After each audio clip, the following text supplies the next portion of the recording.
자, 우리 룻기서 3장 8절부터 11절까지 읽겠습니다. 자, 룻기서 3장 8절부터 11절까지 우리가 한 목소리를 읽겠습니다. 시작.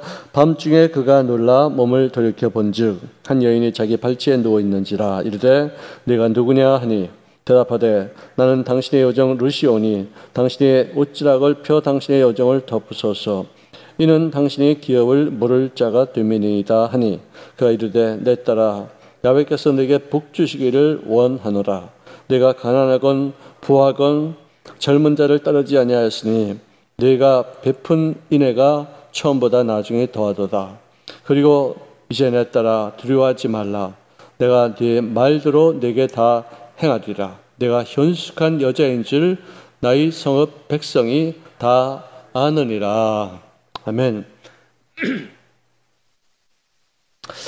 자, 당신의 옷자락을 나에게 덮어주십시오. 나를 보호해 주십시오. 나를 책임져 주시옵소서. 나에게 나를 당신의 아내로 삼아 주시옵소서. 나를 여생을 살면서 좀 따뜻한 인생을 살기를 원합니다. 어떤 그런 뜻으로 청혼하는 내용이 바로 당신의 겉옷을 나에게 덮어달라. 그 뜻이었다는 것입니다. 자, 이 집안에 이끌어질 유다 가문의 계보를 이어가기 위한 충성스럽고 정말 거룩한 열망이 가득 담긴 어떤 내용이라 이렇게 생각할 수 있습니다. 결국은 그래서 그녀의 그 용기와 그녀의 어떤 열망이 그 가문을 타고서 그리스도의 구속으로까지 이어져서 우리들까지도 예수님 앞에 나아가 당신의 피 묻은 옷자락으로 나를 덮어주시옵소서. 당신의 그 거룩하신 옷을 나에게 입혀주시옵소서. 내 속에 있는 죄와 허물을 그 흘리신 피로서 닦아주시고 하나님과의 아름다운 관계를 맺을 수 있는 거룩한 인생이 되어지게 하여 주시옵소서. 나에게 생명을 다시 회복하게 하시고 천국을 기업으로 삼는 택한 백성이 되게 하시옵소서. 이거 다 이어지는 것 아니겠어요? 예수님이 나에게 덮어주시는 그 옷, 제마포의 거룩하고 깨끗한 그 옷을 덮어주셨기 때문에 우리 모든 수치를 가질 수 있고 하나님 앞에 당당히 설 수 있는 자격을 얻게 되었다 하는 것입니다. 자, 이 두려워하면서 정말 조바심 내고 어떤 결정이 일어날지 모르는 어떤 그 불안한 가운데서 이 말을 아뢰었을 때 이 보아스는 룻을 위로해주고 그의 청을 거절하지 않겠다는 어떤 그런 뜻을 보여줍니다. 내가 네 말대로 네게 다 행하리라. 거기서 그 말에 할 수 있었던 이유는 뭐냐? 내가 현숙한 여자인 줄을 모든 사람들이 다 알고 있지 않느냐. 이 현숙한 여자. 현숙하다. 노블 워먼. 버티어스, 덕망이 있는 여인. 어떤 그런 뜻으로 이렇게 우리가 해석할 수 있는데요. 이 정숙한 여자, 현숙한 여자. 정말 가볍지 않은 어떤 정중한 예의를 갖추고서 자기 몸을 잘 지키고 자기 마음을 깨끗이 하고자 하는 어떤 그런 마음을 갖고 있는 사람, 어떤 이런 모습을 우리가 볼 수 있을 것입니다. 저는 현숙한 여인, 이렇게 하면은 잠언서 31장 10절 이하의 말씀이 떠오릅니다. 잠언서 31장 10절 한번 전부 다 한번 펼쳐보시겠습니까? 잠언서 31장 10절 이하. 누가 현숙한 여인을 찾아 얻겠느냐? A woman of noble character. 그죠? 그 값은 진주보다 더하다. 여기서 진주라고 이렇게 되어 있지만 원어에서는 루비보다, 루비, 빨간 그 보석이 있어요. 루비보다 더 더하다. 이렇게 되어 있습니다. 자, 우리 11절부터 한번 마지막 절까지 한번 읽어보겠습니다. 시작. 그런 자의 남편의 마음은 그를 믿나니 산업이 핍절하지 아니하겠으며 그런 자는 살아있는 동안에 그의 남편에게 선을 행하고 악을 행하지 아니하느니라.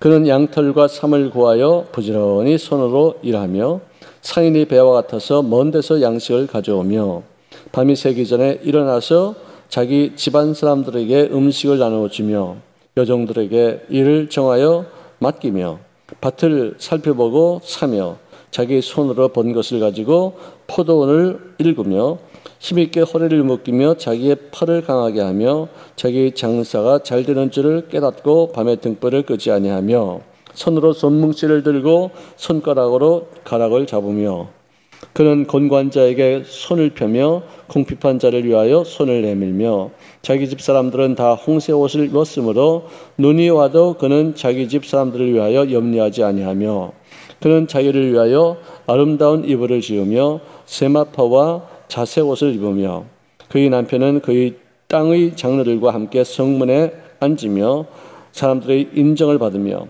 그는 배로 옷을 지어 팔며 띠를 만들어 상인들에게 맡기며 능력과 존귀로 옷을 입고 후일을 웃으며 입을 열어 지혜를 베풀며 그의 혀로 인의 법을 말하며 자기 집안 일을 더 보살피고 게을리 얻은 양식을 먹지 아니하나니 그의 자식들은 일어나 감사하며 그의 남편은 칭찬하기를 덕행 있는 여자가 많으나 그들은 모든 여자보다 뛰어나다 하느니라.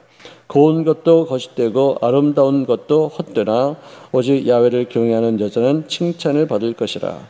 그 손의 열매가 그에게로 돌아갈 것이요 그 행한 일로 말미암아 성문에서 칭찬을 받으리라. 요약하자면은 살림을 잘하는 여자, 또 그다음에 가난한 자들에게 베풀 수 있는, 선을 행할 수 있는 어떤 그런 여자, 남편으로부터 신뢰를 받으며 그 남편을 존귀하게 높여주는 여자, 즉 남편을 성공시키는 아내다, 그렇게 말씀할 수 있겠죠. 그녀의 말이 아름다워서 그 입에는 은혜가 넘치는 그런 여인을 말해주고 있고 맡겨진 일에 성실하고 공동체 안에서도 칭찬을 받는 여인이다. 요약하자면 그렇습니다. 근데 이 속에 엄청나게 많은 어떤 그 의미가 있어요. 뜻이 있어요.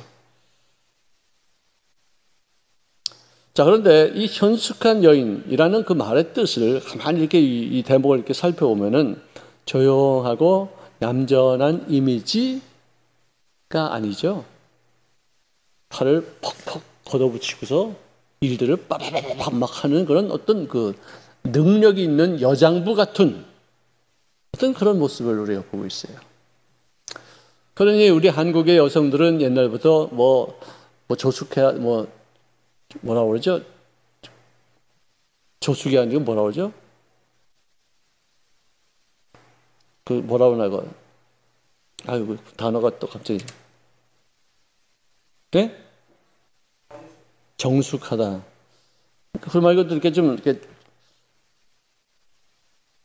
있어요. 지나가. 자, 어쨌든 그 한국의 여성상은 좀 조용하고 얌전하고 그야말로 그러니까 뭐랄까 여성스러운 어떤 그런 부분을 우리가 많이 좀 생각할 수 있는데 성경에서 요구하는 현숙한 여인의 어떤 여성상은 그렇게 조용하고 얌전한 채심되기 애교 있고 이런 게 아니에요. 상당히 과격하고 상당히 늠름하고 당당하고 어떤 능력이 있는 어떤 그런 모습을 우리가 볼 수 있어요. 이 책이 기록된 게 3000여 년 전에 기록된 것이에요. 그러니 이런 이미지하고는 정반대로서 여성들이 살고 있었다는 거예요. 요즘 우리가 살고 있는 시대에 맞는 여자의 모습이 바로 이 3000년 전에 벌써 기록이 되어 있어요. 순복음의 여성. 네, 난 그렇게 생각해요. 여기 나온 사람들 순복음이에요. 그 빨간 가방 막 휘둘리면서 다니는 사람들. 그리고 우리 교회에도 몇 사람 내 눈에 띄는 아주 진짜 멋있는 여성들이 있어요. 얌전하고 조신하다. 조신이 왜 이렇게 말이 안 나왔어? 그런 모습이 아니라 썩썩하고 남편이 월급 딱 이제 통장에 들어오면 끝내주게 남편에게 그냥 최선을 다해서 말 한마디며 그냥 그날따라 또 머리를 또 이쁘게 하고 그냥 하긴 그래가지고 남편을 그냥 애쓰고 수고한 것을 갖다 팍 기분 좋게 만드는 어떤 그런 분도 계세요. 그리고 지역 식구들 그냥 얼마나 잘 다스리는지 몰라요. 리더십이 있고 배려심이 있고 섬세하게 모든 것을 다 관할하고 정말 그리고 위에 권세들에 대해서는 절대 복종을 하고 기가 막힌 촉촉한 그런 여성들이 우리 교회도 한 요 정도 돼, 요 정도. 내가 이렇게 보니까 정말 아주 훌륭한 사람들이 있어요. 현숙한 여인이에요. 자, 그러니 여기서 말하는 그런 능력이 있는 여장부 같은 어떤 모습이 바로 이 현숙한 여인인데, 이제 보아스의 유력한 자, 이 보아스를 이제 그 집안의 유력한 자, 다시 말해서 성품도 좋고 능력도 있고 아름다운 실력을 갖고 있는 사람으로서 보아스를 여기고 있는데, 이렇게 능력이 있는 남녀의 만남이 이루어졌으니까 이 집안이 얼마나 형통하겠는가, 그렇게 알 수 있지 않겠습니까? 이제는 여자들이 지혜에 이렇게 처박혀 있는 그런 시대가 아닌 것 같아요. 얼마나 강하게 활동력이 있고 남자들을 다 능가하는, 남자들은 막 술 먹고 대학 다니면서 뭐 파티 다니고 뭐 미팅하고 놀러 다니고 뭐 밤낮 그런 짓에 그냥 빠져 있고 데모하고 막 그러던 사이에 여자들은 참하게 앉아가지고 공부해가지고 요즘 여자들이 얼마나 세졌어요. 법조계, 경제계, 뭐 정치계, 뭐 어디 안 들어간 데가 없어요. 남자들 이제 진짜 정신 차려야 돼요. 여자들은 이게 집중력이 있어요. 어떤 맘 먹으면은 다른데 뭐 신경 쓸 게 없죠. 우리 남자들은 신경 쓸 게 참 많은데. 그래서 그런지 모르겠습니다. 뭐 사람마다 다 틀리겠지만 어쨌든 그 현숙한 여자의 어떤 이미지는 얌전한 어떤 조신한 어떤 그런 부분이 아니다. 굉장히 활달하고 능력 있고 종들을 막 부리면서 또 겨울이와던 가족 식구들이 추위에 떨 것을 생각지도 않아요. 걱정조차 않아요. 왜? 미리미리 모든 것을 다 쫙쫙 준비해놨기 때문에. 참 대단한 어떤 그런 여인상을 우리에게 보여주고 있습니다. 자, 그래서 이제 보아스를 만난 이 룻의 인생은 여기서부터 이제 점점 변화가 되는데, 가나안에서 풍요로 반전이 되어지고 버려진 여인에서 선택받은 신부로서의 역전극이 이루어지는 것이에요. 의기소침하던 그런 인생에서 이제는 당당한 삶으로 등극하고 이제는 패배자에서 성공자로 전환된 모습이에요. 자, 아무튼 이 룻의 이 프로포즈가 좀 지나쳤다라고 우리가 생각할 수도 있는 부분이 없잖아요. 있을 수 있겠지만, 그런데 보아스는 이 문제를 감정적으로 처리하지 않았어요. 자기 신앙과 자기 인격을 믿고서 백기를 들고 찾아온 그 여인을 부끄럽게 여기지 아니하고 정말로 그 여인을 소중히 여겼어요.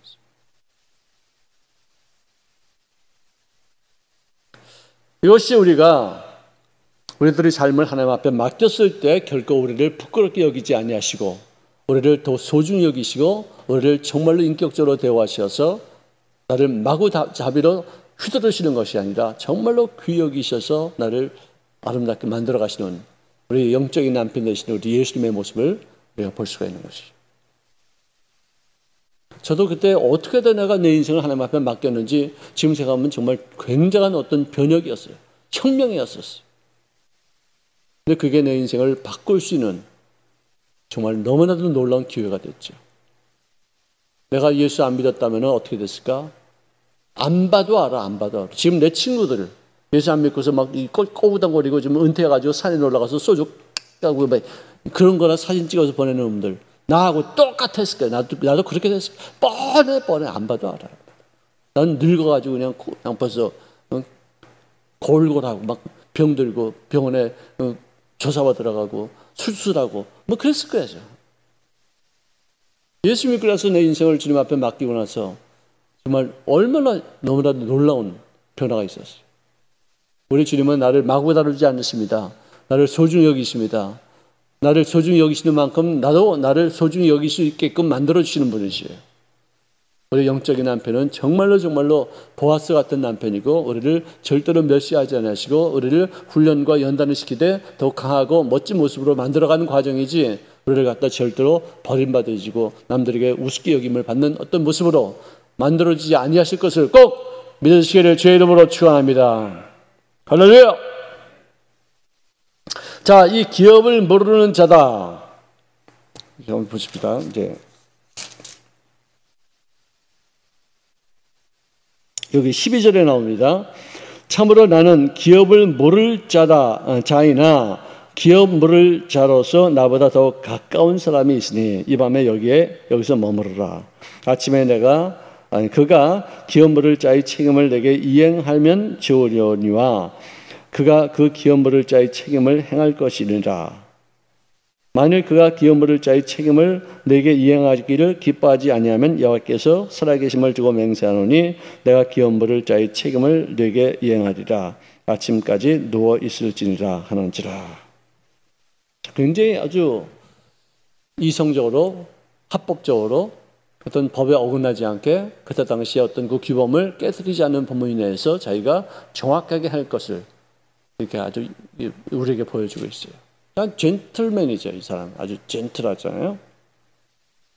어떤 일도 감성적으로 처리하지 않고 어떤 취향에 의해서 막 흔들리거나 누가 뭐라 한다고 해서 막 휩쓸리거나 뭐 이런 것이 아니라 정확하게 냉철하게 그것을 갖다 분별해서 판단해서 가장 합리적인 방법으로 이 문제를 해결하겠다. 기업 물을 사람이 나만 있는 것이 아니라 나보다 더 가까운 친족으로도 있을 것이니까 그 사람이 너를 택하겠다면은 내가 어떻게 할 수 있겠느냐. 하지만 혹시라도 그 사람이 택하지 않는다고 하면은 그때는 내가 나의 책무를 너에게 이행하겠다. 정확하게 얘기했어요. 자, 그래서 새벽까지 그가 그에게 있다가 이제 아무도 없을 때 이제 다시 이제 나가는 그 자리를 떠나게 되는데 여기까지 우리가 좀 공부를 하도록 하겠습니다. 이제 우리 예수님은 우리 신랑이 되시고 나는 예수님의 신부인데 여기서 나오는 그런 현숙한 여인, 그것도 나는 예수님의 현숙한 아내로서의 어떤 역할을 감당하는 것도 잠언서 31장 10절 이하의 모습을 우리가 보면서 나의 모습도 거기다 대비해서 적용시켜야 될 부분도 있다는 생각이 들어요.